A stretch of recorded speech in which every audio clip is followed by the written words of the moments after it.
کوئی دور بھی کوئی وقت بھی اولیاء کے وجود سے خالی نہیں ہوگا۔ ایک لفظ بعض لوگ بولتے ہیں جو اچھا نہیں ہے، کہتے ہیں جی اس دور میں کوئی نہیں اللہ کا ولی۔ یہ کیسے ہو سکتا ہے؟ یہ کیسے ممکن ہے؟ ہماری پہچانوں میں کمی ہے، توجہ میں کمی ہے، ورنہ ولیوں کا وجود اسلام کی صداقت کی دلیل ہے۔ یہ دلیل ہے، نبی پاک صلی اللہ علیہ وسلم کا یہ معجزہ ہے کہ قیامت تک حضور کی امت میں اللہ کے ولی ہوتے رہیں گے، اور پورا مضمون ہے یہ قرآن پاک کا، الا ان اولیاء اللہ لا خوف علیہم ولا هم یحزنون۔ پورا مضمون ہے، یا ایھا الذین آمنوا اتقوا اللہ وکونوا مع الصادقین واتبعوا سبیل من اناب الی۔ پورا مضمون، جگہ جگہ اللہ کے ولیوں کی علامتیں، واتبعوا سبیل من اناب الی، اس کے پیچھے چل جو میرے پیچھے چل رہا ہے۔ اللہ فرما رہا ہے جو میری طرف رجوع کر رہا ہے تو اس کے پیچھے چل۔ یا ایھا الذین آمنوا اتقوا اللہ، اے ایمان والو اللہ سے ڈر جاؤ، وکونوا مع الصادقین، اور سچوں کی سنگت اختیار کرو۔ درجنوں آیات، فاسألوا اہل الذکر، فرمایا ذکر والوں سے پوچھ لیا کرو، ان کنتم لا تعلمون، اگر تمہیں علم نہ ہو تو پوچھ لیا کرو۔ ہر نماز میں صراط الذین انعمت علیہم، ہر نماز میں کہہ رہا صراط الذین انعمت علیہم، یا اللہ ان لوگوں کے رستوں پہ چلا جن پر تو نے انعام۔ اور وہ کون ہے؟ قرآن نے کہا انعم اللہ علیہم من النبیین والصدیقین والشہداء والصالحین۔ اچھا، نماز کے اندر کہتا رہتا ہے ولیوں کے پیچھے چلنا ہے، یا اللہ چلا، باہر نکل کے مکر جاتا ہے، کہتا ہے مجھے خود قرآن حدیث آتا ہے۔ اور یہ اب ایک تو تھے نا پہلے کچھ لوگ جن کے نظریات میں فرق تھا، اب اپنے بہت سارے لوگ کہتے چھوڑو کیا ضرورت ہے۔ بھئی پورا مضمون ہے قرآن پاک کا اللہ کے ولی، پورا ایک مضمون ہے، حدیث کا پورا باب ہے۔ آج میں صفات اولیاء عرض کرنے لگا ہوں، پہلے یہ تو سمجھ لینا جن سے پیار کرنا ہے وہ ہوتے کس طرح کے ہیں۔ آج یہ سمجھ لیں کہ ولی بنیادی طور پر ہوتا کون ہے۔ ایک ہے میں کہوں کہ ولی فلاں ہوتا ہے، ایک ہے کہ کوئی بزرگ کہیں، اور اس سے تھوڑا آگے بڑھیں تو اگر صحابی بتائیں پھر تو کیا ہی بات ہے، اور اگر بالکل ہی ہم اتھارٹی پہ جانا چاہیں بنیاد پہ تو بہتر نہیں ہمیں خدا بتا دے اور محمد مصطفیٰ بتا دے صلی اللہ علیہ۔ یہ سب سے مضبوط بات نہیں؟ کیا خیال ہے؟ 100 گلاں تے سرے تے گنڈ۔ بھئی پوچھو ہی نہ کسی سے، ڈائریکٹ قرآن پاک سے پوچھ لو ولی کون ہوتے ہیں۔ صحیح ہے؟ اج گل مکدی نہ مکائیے، ضرورت ہی نہ رہے۔ ایک کہنا میں بابا صاحب سے سنا ہے، دوسرا کہتا میں نے خواجہ صاحب سے سنا ہے، تیسرا کہتا میں نے فلاں صاحب سے سنا ہے۔ بھئی ضرور، کوئی عرض نہیں، یہ سارے لوگوں کی بات سارا آنکھوں پہ، پر جو بات اللہ بیان فرمائے، جو بات اللہ کا قرآن بیان فرمائے وہ سب سے مضبوط ہے کہ نہیں؟ تو قرآن نے ولیوں کی علامت بیان کی، سورہ توبہ ہے، آیت نمبر 112 ہے، 11واں سپارہ ہے، گھر جا کے پڑھیں۔ اللہ فرماتے ہیں ولی کون ہوتے ہیں، میرے کامل بندے کون ہوتے ہیں۔ اللہ فرما رہا ہے التائبون، اللہ کے ولیوں کی پہلی علامت یہ ہے کہ وہ توبہ کرنے والے ہوتے ہیں۔ توبہ کا لغوی معنی ہے رجوع کرنا، یعنی وہ اللہ کی طرف توجہ کرنے والے ہوتے ہیں۔ التائبون العابدون، وہ توبہ کرنے والے ہوتے ہیں اور عبادت کرنے والے ہوتے ہیں۔ پھر فرمایا العابدون الحامدون، وہ یہ آپ نے غور سے سننی ہے بات، خاصی توجہ کرنی ہے، یہ قرآن پاک ہے نا جی، یہ سب سے توجہ والا معاملہ ہے، خاص غور کریں۔ اور رٹا ختم کرنے لگا ہوں آج، جو قرآن پاک بیان کرے اس پہ اتفاق کرنا چاہیے کہ نہیں؟ کرنا چاہیے نا اتفاق، ضروری بات ہے نا جی۔ تو یہ ہمارے پاس قول فیصل ہے اللہ کی کتاب، ہمیں باہر جانے کی ضرورت۔ کسی نے ٹال والا ولی سمجھ لیا ہے، کسی نے گال والا ولی سمجھ لیا ہے، کوئی ولی بنا کے بیٹھ گیا ہے، کوئی بنا کے جاہل مطلق، پرلے درجے کے جاہل لوگ، دین کی روح ابجد کا نہیں پتا، اور مصیبت گلے میں ڈالی ہوئی ہے۔ پتہ نہیں کیا مائنڈ سیٹ ہے لوگوں کا بھی, کس طرح لوگوں کو قابو کرتے ہیں این فرائض چیزوں پہ. اب یہ ملنگوں نے پکا رٹا لگایا, کہتے ہیں مولویاں کو نہ جایا جائے. اور میں کہتا رہتا ہوں میں بھی اس مولوی کے خلاف ہوں جو مولوی دینداری نہیں کرتا, دنیا داری کرتا ہے. پر مولوی کا معنی مولا والا, کیا ترجمہ ہے؟ عجیب تو آدمی ہے, پکا رٹا. وہ ہمارے سندھ کے راجے مہاراجے سائیں, پنجاب کے وڈیرے اپنے گاؤں میں سکول نہیں بننے دیتے تھے, اس لیے کہ وہ کہتے تھے اگر ان کے بچے پڑھ گئے نا تو ہماری بھینسوں کو چارہ کون ڈالے گا. اسی طرح یہ جو پیر ہے نا آج کل کے, یہ علماء کے پاس نہیں جانے دیتے, کہتے ہیں انہوں نے پتہ لگ گیا تو سانو مننا ہی کو نہیں ہے, لہذا ان کو دور دور رکھو تاکہ یہ کہیں ایسا نہ ہو کہ ہم سے پیچھے. ادھر تسی بابا تیانے لایا ہے کہانیاں سنا سنو کے. اب تو لوگ دین بھی قوالوں سے سیکھتے ہیں, قوالوں سے معاذ اللہ, اور ایسے ایسے کفر ہیں معاذ اللہ ثم معاذ اللہ. تو جو قرآن بیان کرے وہ ہمارے لیے سب سے بہتر نہیں. قرآن مجید نے کہا التائبون العابدون, توبہ کرنے والے, عبادت کرنے والے, حامدون, اللہ کی حمد کرنے والے, سائحون, روزے رکھنے والے. کون جی؟ ولیوں کی علامتیں, روزے رکھنے والے. راکعون ساجدون, رکوع کرنے والے اور سجدے کرنے والے, رکوع کرنے والے اور سجدے کرنے والے. بس توبہ کی, رکوع کیا, سجدہ کیا, نماز پڑھی, عبادت کی, یا اللہ کافی ہے؟ فرمایا نہیں. الآمرون بالمعروف, نیکی کا حکم دینے والے, والنہون عن المنکر, اور برائی سے روکنے والے, میدان میں رہنے والے, میدان میں. والحافظون لحدود اللہ, نیکی کا حکم دینے والے, برائی سے منع کرنے والے, اور اللہ کی حدوں کی حفاظت کرنے والے.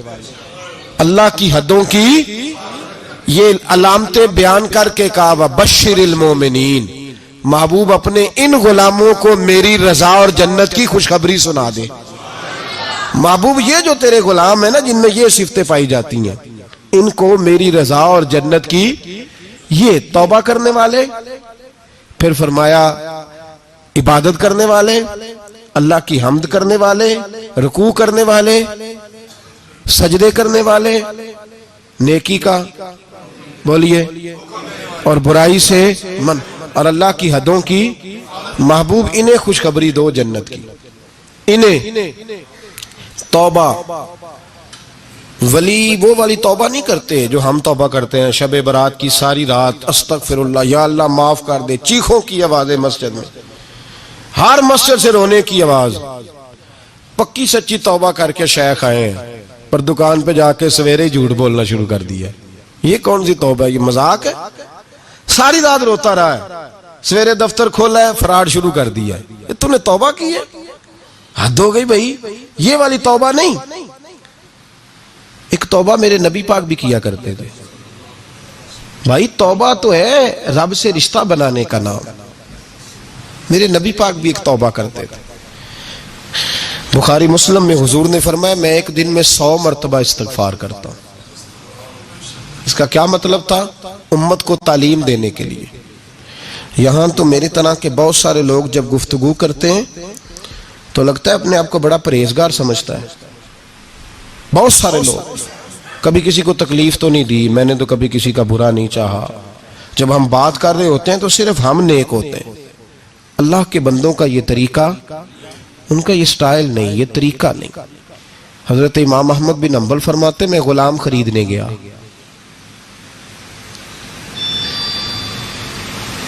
اس نے میرے ساتھ شرط رکھی کہ حضور آپ مجھے خرید کے لے جانے ہیں, میری شرط یہ ہے کہ میں دن کو آپ کی ڈیوٹی کروں گا, رات کو نہیں کروں گا. فرماتے میں لے آیا, گھر لا کے میں نے پوچھا تیرا نام کیا ہے؟ کہنے لگا حضور غلاموں کا نام نہیں ہوتا. کھائے گا کیا؟ حضور غلاموں کی چاہت نہیں ہوتی, جس نام سے پکارو گے آ جاؤں گا, جو دو گے کھا لوں گا. کہا کس کمرے میں رہو گے؟ کہا حضور غلاموں کے نخرے نہیں ہوتے. کہتے میں نے کہا پھر بھی یہ کمرے ہیں پسند کر لو. ایک ٹوٹا پھوٹا سا کمرہ اس نے پسند کر لیا. امام احمد بن حنبل فرماتے میں اسے کام بتاتا پر اتنی محنت سے کرتا کہ کمال کر دیتا، میرے اشارے سمجھتا۔ ایک دن میں تہجد کے وقت اٹھا، اس کے کمرے میں گیا تو وہ توبہ توبہ پکار رہا تھا۔ سنو ولیوں کی توبہ، فرماتے ہیں اس کے کمرے سے چیخنے کی، یا اللہ معاف کر دے، یا اللہ معاف کر دے، اللہ معافی دے دے، تڑپ رہا ہے، رو رہا ہے۔ اور امام احمد بن حنبل فرماتے ہیں حال یہ ہے کہ اس کے کمرے سے لے کر آسمان تک نور ہی نور پھیلا ہوا ہے، نور ہی نور، اور وہ روتا ہے یا اللہ معاف کر دے، یا اللہ معاف کر دے۔ فرماتے ہیں میں سوچنے لگا معافی کس چیز کی مانگ رہا ہے؟ فرماتے ہیں وہ خود ہی بولا، اور معافی دیکھو بھائی، توبہ دیکھو اللہ والوں کی، کہنے لگا اے اللہ میں تیرا بندہ ہوں، تو نے زندگی دی، نعمت دی، آنکھیں دی، کان دیے، سانسیں چلائیں، بغیر مانگے سارا کچھ دیا۔ چاہیے تو یہ تھا کہ میں دن رات تیری بارگاہ میں جھکا رہتا، پر مجھے معاف کر دے۔ میرے اوپر امام احمد بن حنبل کے بھی حقوق ہیں، میرے مالک کا بھی حق ہے، اس لیے میں دن سارا عبادت نہیں کر سکتا، بس 5 نمازیں پڑھ سکتا ہوں، رات میں جاگتا رہتا ہوں تیرے حضور۔ اللہ وہ جو سارا دن میں عبادت نہیں نہ کر پاتا مجھے معاف کر دے، خدایا میری غلطی معاف کر دے، اللہ مجھے بخش دے۔ اور راتی ساری کر کر زاری، نیند اکھاں تھی توندے، فجر اوہی گناہگار کا آون، سب تو نہیں، یا اللہ چاہیے تھا میں 24 گھنٹے سجدے کرتا، بخش دے، یہ میری خطا معاف کر دے۔ ساون کی کالی راتوں میں جب بوندا باندی ہوتی ہے، وہ راتوں کو اٹھ اٹھ روتے، جب خلقت ساری سوتی ہے، اور درویش کہنے لگے رات پوے تے بے دردانو، نیند پیاری آوے، درد مندانو یاد سجن دی، ستے امیان جگاوے۔ یا اللہ معاف کر دے، میں سارا دن سجدے نہیں کر پاتا، سارا دن لمبی نہ، معافی دے دے، یہ توبہ ہے اللہ والوں کی۔ امام احمد بن حنبل فرماتے ہیں فجر کے وقت وہ میرے ساتھ مسجد گیا، میں نے اس کا چہرہ دیکھا، میں اس کو کونے میں لے گیا، میں نے کہا جا تو اللہ کی رضا کے لیے آزاد ہے، جا میں اپنے حق معاف کرتا ہوں، مکان تیرے پاس رہے گا، کھانا تجھے ملے گا، تو آزاد ہے۔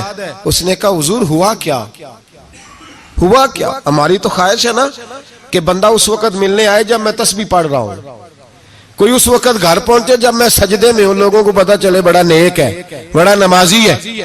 اس وقت کسی کی نظر پڑے جب میں بالکل قرآن پاک پہ بیٹھا ہوں۔ فرماتے ہیں جب میں نے کہا نا تو آزاد ہے، تو کہنے لگا حضور کیا ہوا؟ فرمانے لگے رات میں نے تیری توبہ دیکھ لی ہے، توبہ دیکھ لی۔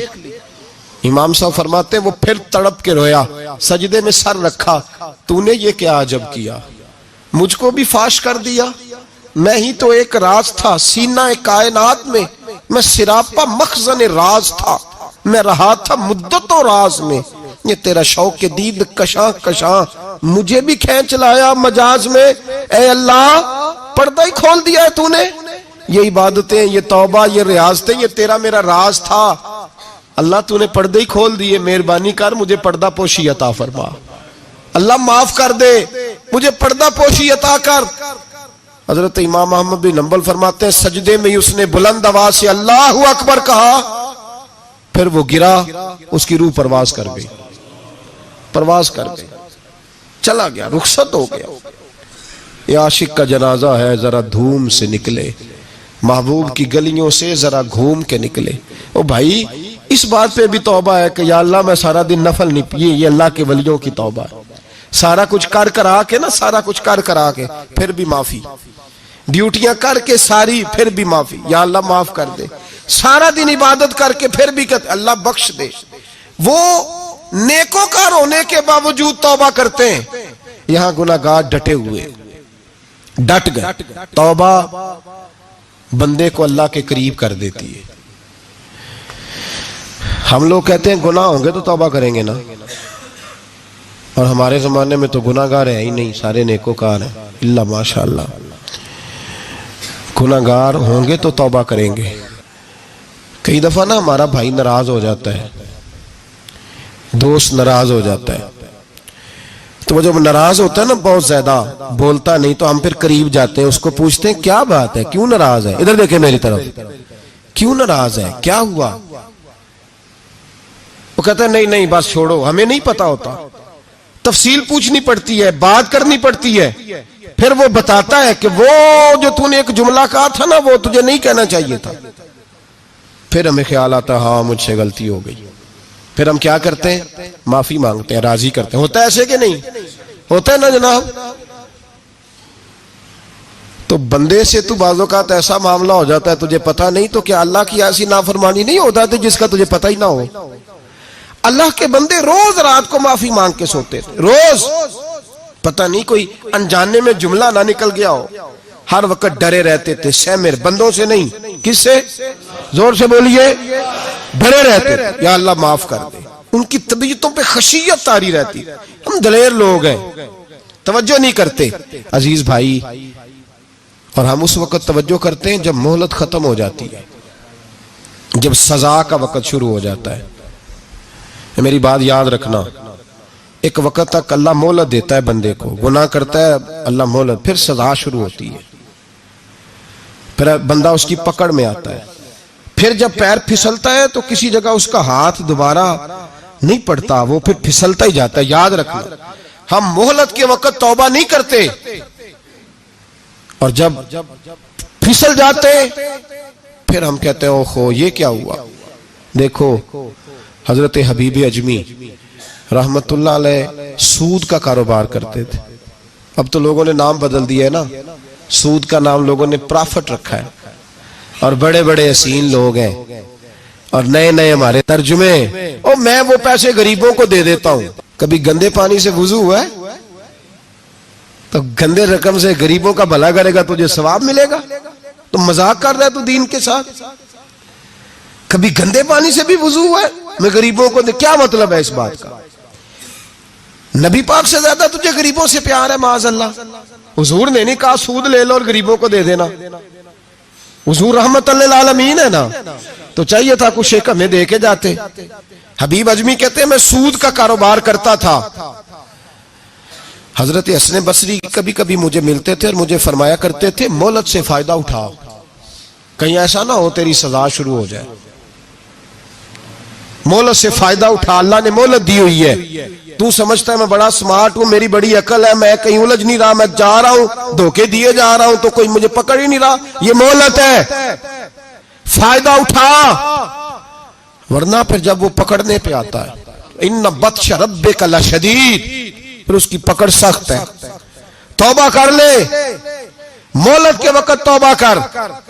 کہتے میری دل پہ بات اثر نہیں کرتی تھی، میں جی کرتا، ارادہ کرتا پر چپ کر جاتا، میرے پاس بڑی رقم تھی لوگوں کو دے رکھی تھی سود پہ، میں وہ پیسے لاتا اور اسی سے میرا سارا کام چلتا۔ میں نے تجزیے پڑھے ہیں، مجھے یقین نہیں آتا، ویسے میں نے تجزیے پڑھے ہیں کہ لوگوں نے اربوں روپیہ بینکوں میں رکھا ہوا ہے، مجھے نہیں پتا، لیکن میں نے جو اخباروں میں پڑھا اربوں روپیہ ہے، اور لوگ سود کا کاروبار کرتے ہیں اور کمائی کھاتے ہیں سود کی، معاذ اللہ، استغفر اللہ۔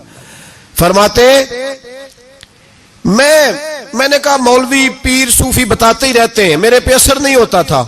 فرماتے ایک دن نا ایک بندے کی گوشت کی دکان تھی، اس سے میں نے سود لینا تھا، میں اس کی دکان پہ گیا، پیسے رکھ، اس نے کہا یار مہلت دے، نہیں ہے، کہا ادھر پیسے رکھ، یار نہیں تیری مہربانی، کہا چل پھر اتنے کلو گوشت اتار، لیکن پیسے پھر بھی باقی ہیں سود والے۔ کہتے ہیں وہ گوشت میں اتار کے لایا، میری بیوی بھی مجھے روز سمجھاتی تھی کہ باز آ جا، کہتے ہیں میں گوشت گھر لایا، حضرت بی بی اجمی کہتے ہیں میری بیوی نے پکانے کے لیے ہنڈیا چولہے پہ چڑھائی، اور ابھی اس نے مسالہ ڈال کے اس کے اندر چمچہ گھمایا ہی تھا کہ وہ سارا خون بن گیا۔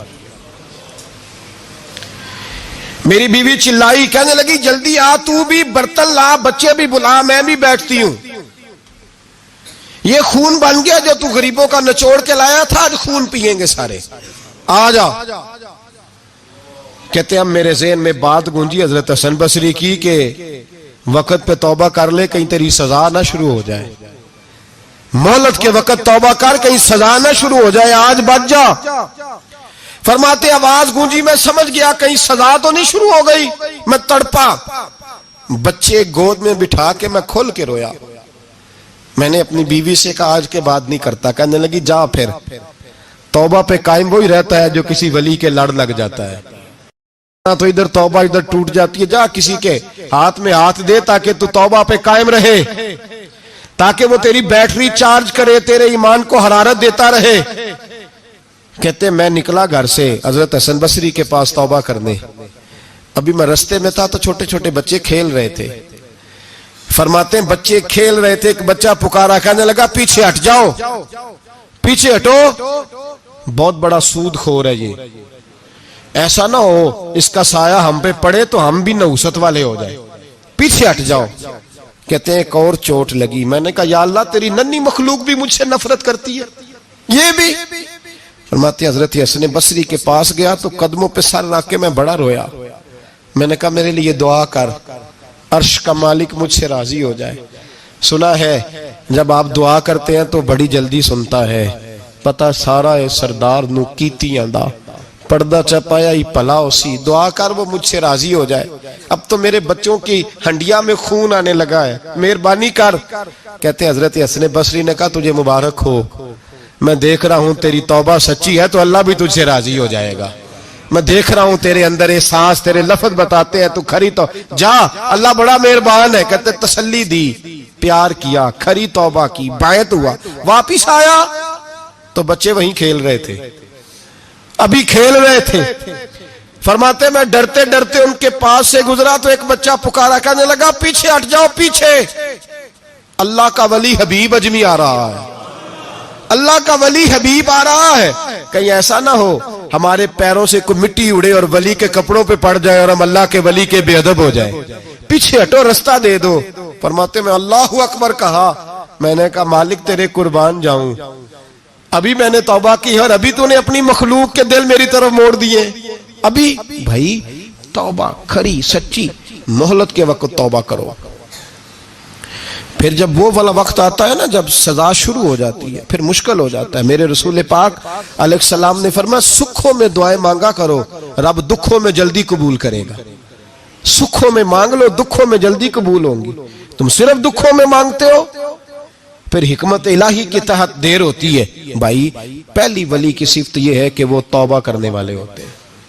ولی کی پہلی صفت کیا ہے؟ اقبال نے کہا تھا, اس نے کہا مرید سادہ تو رو رو کے ہو گیا تائب, کاش اس پیر مغاں کو بھی مل جاتی توبہ کی توفیق. اس نے کہا اللہ کرے پیر بھی توبہ کر لے, مرید تو بڑا رو گیا بیچارہ, اللہ کرے یہ بھی توبہ کرے, یہ بھی باز آئے. توبہ انسان کو نوازتی ہے ہر وقت, ہر جملے سے, ہر بات سے. اور ایسی غلطیاں جن کا ہمیں پتہ ہے ان سے تو کرنی ہے, جن کا نہیں بھی پتہ ان سے بھی. اب کیا کریں؟ التائبون العابدون, اب اللہ کی عبادت کریں. ولیوں کی دوسری صفت کیا ہے؟ وہ اللہ کی. ہمارے زمانے میں نفلوں کا رواج ہی ختم ہو گیا ہے. عصر کی پہلی 4 سنتے ہیں, عشاء کی کتنے فیصد لوگ پڑھتے ہیں؟ ہمارے بزرگوں کا طریقہ تھا گھروں میں حجرے مخصوص ہوتے تھے. نبی پاک صلی اللہ علیہ وسلم نے فرمایا گھر کو قبرستان نہ بناؤ, کچھ نوافل گھروں میں بھی پڑھا کرو. وہ اذانوں سے پہلے وضو کر کے بیٹھے ہوتے تھے, مصلی آباد ہوتے تھے, اور بہت سارے بزرگوں کی قبریں اس جگہ پہ بنی جہاں وہ عبادت کرتے تھے. نفلوں سے دور ہیں ہم, نفلوں سے. نفل سے کیا ملتا ہے؟ نفل پڑھنے سے رب رحمان ملتا ہے, اللہ ملتا ہے نفل پڑھنے والے. بخاری مسلم میں موجود ہے میرے نبی پاک صلی اللہ. لیکن شرط یہ ہے کہ نفل اللہ کی رضا کے لیے پڑھے. وہ ساری دنیا کو سویرے بتائے نا کہ جدو میں سویرے 3 بجے اٹھیا نا تو ادو میں ویکھیا تے کتے بھونک رہے سن. یہ تو نے خبر دی ہے کہ میں صبح 3 بجے نہ. یہ کس کے ساتھ راز ہے؟ بولیے. بڑی زبردستی بعض بندے بٹ کے بندہ ڈھونڈ رہے ہوتے ہیں, کوئی بندہ ملے تو اسے بتائیں. آج جی میں سویرے اٹھیا نا, سویرے تے ایک منڈا ٹیلی فون تے لگا سی. میں کہا تسی نفل پڑھن اٹھے سو کہ منڈا ویکھن اٹھے سو؟ تو جڑے کام اٹھے سو کرو, انہوں لگا رہن دیو, اپنا کام کریں. وہ اصل مسئلہ پتہ کیا ہوتا ہے کہ وہ غبار چڑھا ہوا ہے طبیعت میں کہ کسی طریقے میں بتا دوں کہ میں سویرے 3 بجے. تو اس کا نقصان پتہ کیا ہوتا ہے؟ اس میں شراکت داری ہو گئی, اور اللہ کو شراکت داری پسند نہ، تو وہ اپنے رب کے ساتھ راز نیاز کر، وہ عبادت کا ثواب بڑھ جائے۔ نبی رحمت صلی اللہ علیہ وسلم نے فرمایا جب بندہ کثرت سے نفل پڑھتا ہے تو اللہ کے قریب ہو جاتا ہے۔ کتنا قریب ہوتا ہے کہ اللہ فرماتا ہے میں اس کے ہاتھ بن جاتا ہوں، پھر میں اس کے پیر بن جاتا ہوں، پھر میں اس کی آنکھیں بن جاتا ہوں، پھر میں اس کے کان بن جاتا ہوں، پھر پھر اس شخص کا وجود بن جاتا ہوں۔ کیا مطلب؟ یہ بخاری مسلم ہے۔ آنکھیں بندے کی ہوتی ہے، طاقت اللہ کی ہوتی ہے۔ ہاتھ بندے کے ہوتے ہیں، طاقت اللہ کی ہوتی ہے۔ پیر بندے کے ہوتے ہیں، طاقت اللہ کی۔ تو پھر اگر کوئی ولی دور سے سن لے تو طاقت کس نے دی ہے؟ تو اگر کوئی ولی دور سے دیکھ لے تو طاقت کس نے دی ہے؟ اللہ نے۔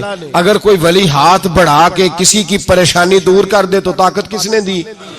یہ پیچھے طاقت کس کی ہے؟ اللہ کی۔ تو یہ بخاری مسلم ہے۔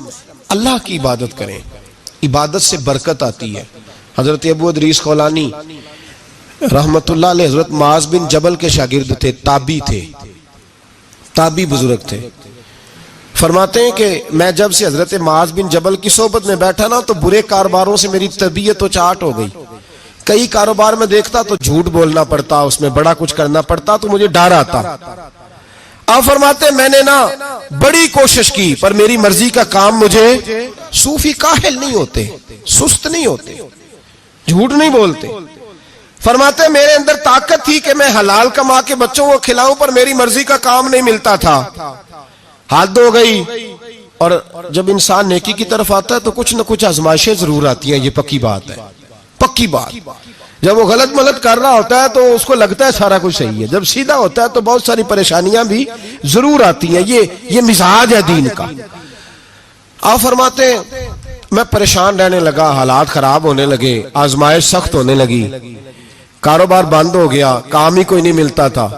میری بیوی ناراض رہنے لگی، ہلکا ہلکا تو اس نے مجھے کہنا شروع کیا، پھر جلال میں آ گئی، اور ایک دن مجھے کہنے لگی اگر آج نانا کچھ لے کے آئے تو بچے لے کے میکے چلی جاؤں گی۔ آپ فرماتے ہیں میں بڑا پریشان ہوا، نکل گیا فجر پڑھ کے کام کی تلاش میں۔ میں نے ظہر تک تلاش کیا لیکن مجھے کام نہ ملا۔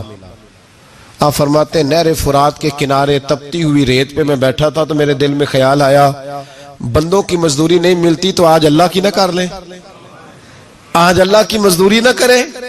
آپ فرماتے ہیں میں نے گرم ریت سے تیمم کیا، وضو کیا وہیں فرات، اور گرم ریت پہ کپڑا بچھایا تو نفل پڑھنے شروع کر دی، زور سے اثر تک نفل پڑھے، زور سے۔ چلے میں ایک دعا کرتا ہوں، آپ آمین کہنا، اللہ کرے کہ ہم مغرب کے بعد والے نفل ہی پڑھنے شروع کر دیں۔ نبی کریم سید عالم صلی اللہ تعالی علیہ وآلہ وسلم کے غلاموں کا حال دیکھے، عبادت کا حال دیکھے۔ فرماتے ہیں میں نے کہا آج اللہ کی مزدوری کرے، زور سے اثر تک نفل پڑھے گرم ریت پہ، اور جب اثر ہوئی نا تو میں نے اپنے رومال میں نا تھوڑی سی ریت باندھ لی۔ گھر کی دیواریں چھوٹی چھوٹی تھی، میں نے کہا بیوی نے دیکھا نا خالی ہاتھ آیا ہے تو اندر سے شور کرے گی، ہم سائے بھی سنیں گے، تو چلو جب دیکھے گی نا رومال میں کچھ ہے حوصلہ کرے گی، جب اندر جاؤں گا تو سمجھا لوں گا۔ آپ مسکرا رہے ہیں نا ہلکا ہلکا، اس کا مطلب ہے ان باتوں میں کافی صداقت ہے۔ پرانے بزرگ کر گئے تو اس کا مطلب یہ ہے کہ ان میں بہرحال کافی حد تک صداقت ہے، یہ شور ہوتے رہتے۔ کہتے میں نے وہ کہا کہ چلو دور سے دیکھے گی تو گھر جا کے سمجھا لوں گا۔ آپ فرماتے پہلے میری بیوی دروازے پہ بیٹھی رہتی تھی، بچے بیٹھے رہتے تھے، منتظر ہوتے تھے کہ کچھ لے کے آئے، گھر میں فاقہ ہوتا۔ آج میں گیا تو شور ہی کوئی نہیں، کوئی شے نظر نہ آئی، وہ ریت سے بھرا ہوا میرا پلو میں نے دروازے کے ساتھ رکھا، اندر چلا گیا، بیوی کو آواز دی کہاں ہو؟ کہنے لگی منہ ہاتھ دھو لو، میں روٹی لے کے آئی۔ تو ہاتھ دھو گئی، روٹی کدھر سے آئی؟ اس گھر میں تو فاقے تھے، کھانا کدھر سے آیا؟ کہتے روٹی لائی، سلاد بھی لائی، دودھ بھی لائی، اس زمانے میں جو نعمتیں تھی پھل بھی لائی، سارا آگے۔ میں نے گھور کے دیکھا، میں نے کہا کدھر سے آیا یہ سارا کچھ؟ کہاں ہے بچے؟ کہنے لگی روٹی کھا کے باہر نکل گئے ہیں۔ میرے دل میں خیال آیا میری بیوی کا کردار تو چاند سے زیادہ اجلا ہے، تو یہ سارا کچھ کیسے آیا؟ میں نے کہا یہ کہاں سے آیا سارا کچھ؟ تو کہتی ہے میری طرف دیکھ کے کہنے لگی پتہ نہیں آج کس کریم کی مزدوری کرنے چلے گئے تھے،